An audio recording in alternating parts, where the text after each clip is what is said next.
பணம் இருக்குன்றதுக்காக எல்லா இடத்துலையும் பணத்தை பிரித்து போடாதீங்க.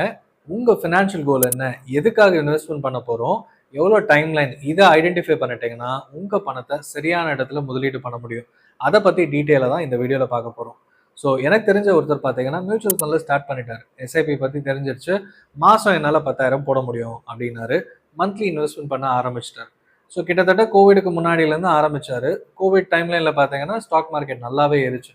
ஸோ 2021, 22லாம் பார்த்தீங்கன்னா எப்போல்லாம் அவருக்கு ஒரு 40,000-50,000 தேவைப்படுமோ, இல்லை ஸ்கூல் ஃபீஸ் கட்டுறதுக்கு அந்த மாதிரி டைம்லைனில் இருக்கிற பணத்துலேருந்து விட்ரா பண்ணுவார். ஸோ விட்ரா பண்ணி ஒரு 2-3 வருஷமாக குறைச்சிட்டே வந்தார். அப்புறம் பார்த்தீங்கன்னா இந்த வருஷம் அவர் பொண்ணு வந்து காலேஜ் போஸ்ட் கிராஜுவேட் டிகிரி படிக்கணும், எனக்கு அர்ஜென்ட்டாக பணம் வேணும், எல்லா இடத்துலையும் லாக் ஆகிட்டேன் அப்படின்னாரு. ஸோ அவர் கட்டின பணம் எல்லாத்தையும் இப்போ விட்ரா பண்ணிட்டார். அவர் அப்படியே கண்டினியூ அதே டைம்லைனில் இன்னொருத்தர் ஆரம்பித்து கிட்டத்தட்ட ஒரு 10 லட்ச ரூபாய்க்கு மேலே அவர் சேர்த்து வச்சிருக்காரு. அவரோட போர்ட்ஃபோலியோ காமிச்சேன், இவரோட போர்ட்ஃபோலியோ இப்போ 0 இருக்கிறதையும் காமிச்சு சொன்னேன். ஸோ நீங்கள் கண்டினியூ பண்ணதுன்னா இன்னத்துக்கு உங்ககிட்ட 10 லட்ச ரூபா இருந்திருக்கும். நடுவுலலாம் நீங்கள் விட்ரா பண்ணிகிட்டே இருந்தீங்க. அது மட்டும் இல்லாமல் இப்போது அர்ஜென்ட்டாக பணம் வேணும்னு எடுத்துட்டீங்க. அவர் ஸ்டார்ட் பண்ணும்போது பிளானே இல்லாமல் பண்ணார். இப்போவும் பார்த்தீங்கன்னா பிளானே இல்லை. அந்த 10,000 ஒன்று ஸ்டாப் பண்ணிடலாம், என்னால் கட்ட முடியல, 5,000 மட்டும் கண்டினியூ பண்ணலாமா அப்படின்னு கேட்டார். தாராளமாக பண்ணுங்கள், ஆனால் ஃப்யூச்சரில் இந்த மாதிரி ஸ்டாப் பண்ணாதீங்க, உங்கள் ரிட்டையர்மெண்ட்டுக்கு கண்டினியூ பண்ணுங்கள் அப்படின்னும் போது இப்போ கொஞ்சம் கிளாரிட்டி வந்திருக்கு அப்படின்னு சொன்னார். ஸோ இது எதுக்கு சொல்ல வரேன்னா, நீங்கள் பணத்தை எப்போ வேணால் எடுக்கலாம். ஏன்னா ஓப்பன் எண்டட் மியூச்சுவல் ஃபண்ட் யாரும் உங்களை கண்ட்ரோல் பண்ண முடியாது.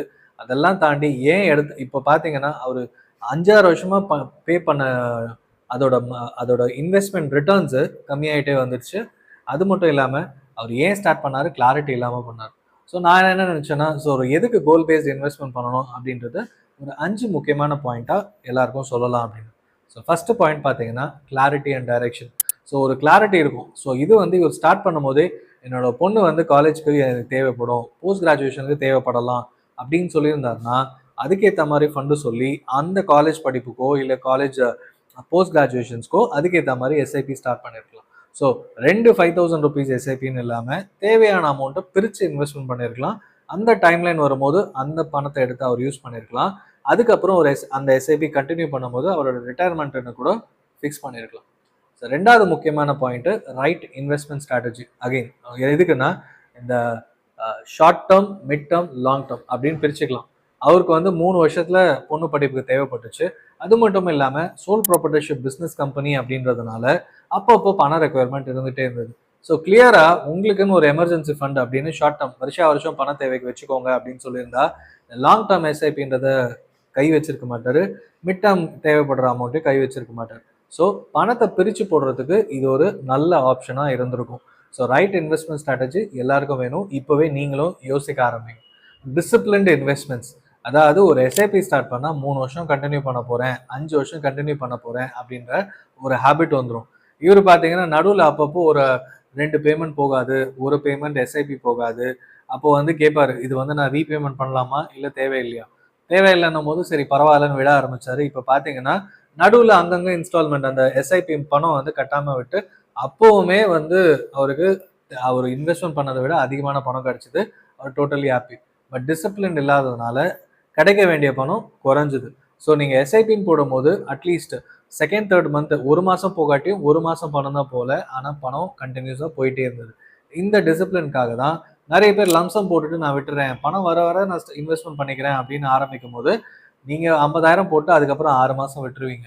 50,000 போட்ட பிறகு மாதம் உங்களால் 1,000 ரூபாய் முடியுமா, 2,000 ரூபாய் முடியுமோ அதை கண்டினியூ பண்ணுங்கள். அப்போ தான் உங்கள் ஓவரால் பணம் இன்னும் அதிகமாகவே கிடைக்க ஆரம்பிக்கும்.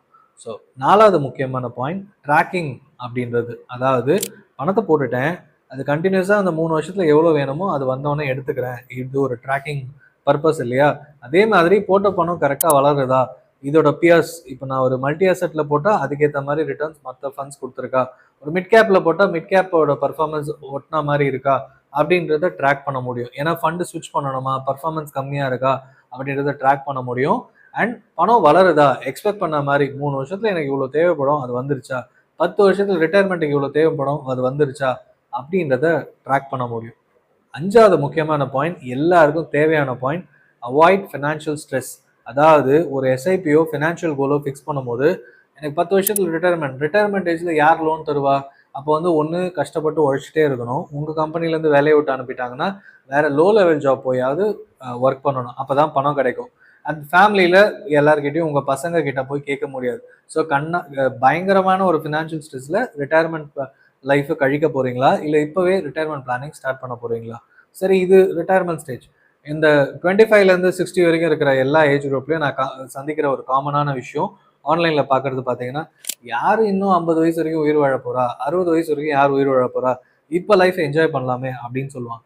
சரி, கல்யாணம் ஆயிடுச்சு, அப்போவே வந்து உங்களை நம்பி ஒரு டிபெண்டன்ட், 2 பேருமே மியூச்சுவலி டிபெண்டாக இருப்பீங்க. அதுக்கப்புறம் குழந்தை பிறந்த பிறகு கண்டிப்பாக ஃபியூச்சர்னு கவலைப்பட்டு தான் ஆகணும். அடுத்த வருஷம் ஸ்கூல் ஃபீஸ், அடுத்த குவார்ட்டர் ஸ்கூல் ஃபீஸ், அது மட்டும் இல்லாமல் பசங்க பெரியவங்களா ஆகும்போது அவங்களுக்கு ஏற்ற மாதிரி வெளியில் கூட்டிகிட்டு போகிறது அண்ட் காலேஜ் எஜுகேஷன்ஸ், எல்லாத்துக்கும் இப்போவே பிளான் பண்ணணும். இல்லை எல்லாத்துக்கும் ஈஸி இஎம்ஐ ஆப்ஷன் வந்துருக்கு. Buy now pay later. இப்போ நீங்கள் ஒரு டிமார்ட்டோ எங்கே போனாலுமே இப்போ வாங்கிக்கோங்க, லோனில் போட்டுக்கோங்க. கிரெடிட் கார்டு இருந்தால் இன்னமும் ஈஸி, எல்லாருக்குமே தெரியும். அமேசான் ப்ரைம் டீல்ஸோ இல்லை ஃப்ளிப்கார்ட் டீல்ஸ் பார்த்தீங்கன்னா எல்லாமே இப்போ வாங்கிட்டு 6 மந்த்ஸில் பே பண்ணு, 3 மந்த்ஸில் 12 மந்த்ஸில் பே பண்ணுங்கன்னு ஈஸி இஎம்ஐ ஆப்ஷன்ஸ் வந்துருச்சு. ஸோ இது வந்து எல்லாராலையும் கரெக்டாக பே பண்ண முடியுதானா? இல்லை. அதுக்கப்புறம் ஜுவல்லை லோனாக வைக்கிறேன் அப்படின்னு ஒன்று, அப்படிலாம் இன்னொரு கிரெடிட் கார்டு வாங்கி அந்த பேமெண்ட்டை இங்கே பே பண்ணுறதுன்னு ஒரு ஃபினான்ஷியல் மெஸ்ஸில் மாட்டிக்கிறாங்க. பட் ஃபினான்ஷியல் கோல்ஸோட கிளாரிட்டியே வரும்போது, நான் இன்னும் 2 வருஷத்தில் கண்டிப்பாக மொபைல் மாற்றிடுவேன், அதுக்காக இப்போ ஒரு எஸ்ஐபி ஸ்டார்ட் பண்ணலாமா? வீட்டுக்கு வந்து தேவையான ஃப்ரிட்ஜு, வாஷிங் மிஷின், டிவி எல்லாமே வந்து ஒரு 5 இயர்ஸ் ஒன்ஸ் மாற்றுற மாதிரி இருக்குது. இல்லை அப்பப்போ சர்வீஸ் இஷ்யூஸ் வருது அப்படின்னா அதுக்கு ஏதாவது ஒரு மிசலேனியஸ் எஸ்ஐபி ஸ்டார்ட் பண்ணுறது, உங்கள் பசங்களுக்கான ஒரு சைல்டு எஜுகேஷன் எஸ்ஐபி ஸ்டார்ட் பண்ணுறது, உங்கள் ரிட்டையர்மெண்ட்டுக்கு நீங்கள் சம்பாதிக்கிற பணத்தை பிரித்து எது ப்ரையாரிட்டியான கோல்ஸோ, எது ப்ரையாரிட்டியான திங்ஸோ அதுக்கேற்ற மாதிரி உங்கள் இன்வெஸ்ட்மெண்ட் ஸ்டார்ட் பண்ணிங்கன்னா கண்டிப்பாக நீங்கள் ஒரு ஃபினான்ஷியல் மெஸ்ஸில் ஸ்ட்ரெஸ்ஸில் மாட்டிக்க மாட்டீங்க. இஎம்ஐன்ற ஒரு வலைக்குள்ளே சிக்க மாட்டீங்க. அண்ட் இந்த கிரெடிட் கார்ட்ஸ் வாங்கி அன்வான்டாக யூஸ் பண்ணி மாட்டிக்கவும் மாட்டீங்க. ஸோ இது 5 முக்கியமான பாயிண்ட் கோல் பேஸ்ட் இன்வெஸ்ட்மெண்ட். ஸோ ரொம்பவே முக்கியமானது 5வது பாயிண்ட் தான் சொல்லுவேன். ஏன்னா நிறைய பேர் அங்கே மாட்டினதுனால எஸ்ஐபியும் ஸ்டார்ட் பண்ண மாட்டாங்க, ஃப்யூச்சரையும் யோசிக்க மாட்டாங்க. என் பணம் ரொம்ப கம்மி, நான் எதுக்கு அதெல்லாம் யோசிக்கணும்னு பேசுவாங்க. ஸோ ரொம்ப கிளியராக இந்த வீடியோவை திருப்பி பாருங்கள். நீங்கள் இது வரைக்கும் கோல் பேஸ்ட் இன்வெஸ்ட்மெண்ட் பண்ணலை, ஏதோ ஒரு இன்வெஸ்ட்மெண்ட் எல்லா இடத்துலையும் போட்டு வச்சுருக்கேன்னா கன்சாலிடேட் பண்ணுங்கள். ரியல் எஸ்டேட் ஒரு போர்ஷன் வச்சுக்கோங்க.